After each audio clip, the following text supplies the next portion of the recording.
একটুর জন্য বেঁচে গেলাম। আমার আর ওপরে কিন্তু ওই ডালটা পড়তো যদি আমরা একটু পিছিয়ে না আসতাম। আদু সকাল সকাল ধপ করে পড়ে গেছে, তাই আদুর চোখে এত জল। তুমি কোথায় পড়ে গিয়েছ? ওখানে কোথায় লেগেছে? কোথায় লেগেছে?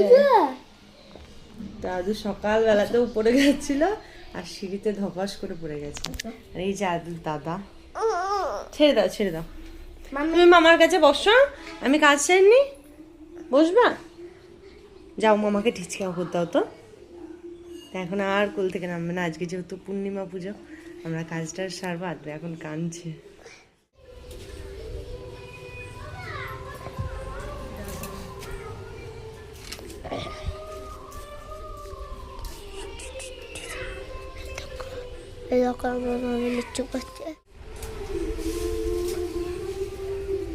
এই দেখো লিচু, আমাদের আজকে পুজোতে দেবো, চলো। আজ হচ্ছে পূর্ণিমা পুজো, তো মা সমস্ত কিছু রেডি করে দিয়েছে আর এদিকে দাদু কিন্তু চলে এসছে সকাল সকাল। ভিডিওটা অনেকটাই লং হয়ে যাবে, তোমরা কিন্তু শেষ পর্যন্ত দেখতে থেকো।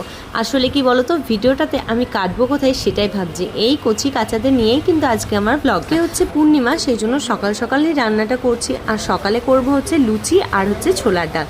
মারা যেহেতু ভাত খায় না, সেই দিন হচ্ছে এই লুচি পরোটা এগুলোই খায়। ওদিকে আমি একদিকে বেলছি আর একদিকে ভাজছি। প্রতি অমাবস্যা পূর্ণিমাতে আমাদের বাড়িতে সকালে তোমরা লুচি পরোটা বা রুটি এগুলো পাবে। আর দেখো কি সুন্দর ফুলকো ফুলকো লুচি হয়েছে। নাচা নাচা নাচা, আজকে আমরা ঘুরতে যাব রে। নাচা, হাতের আঙুল তুলে নাচা স্টাইল।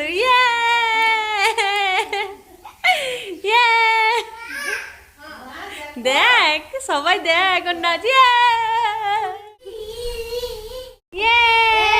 আমরা গিয়ে বেরু যাবো টিক্কা চিকা টিক্কা চিকা। ঠিক করছে এবার। মা লেগে অমনি করে মেরেছে তোমাকে দাদা। কোনখানে লেগেছে তোমার? কোথায় লেগেছে দেখি দাও তো দাদা, কোথায় মারলো? ওইখানে ওস না আদি দে। হ্যাঁ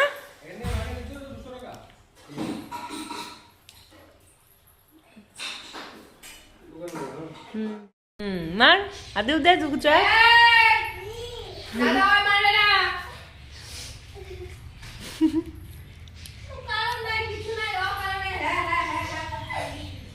সকাল সকাল সবার খাওয়া হয়ে গেছে, এখন আমি বসে পড়েছি হচ্ছে লুচি আর তরকারি নিয়ে। আর আমাদের বেড়াতে যাবার কোনো প্ল্যানই ছিল না, উপর যেহেতু কয়েকদিন স্কুল ছুটি, সেই জন্য আর কি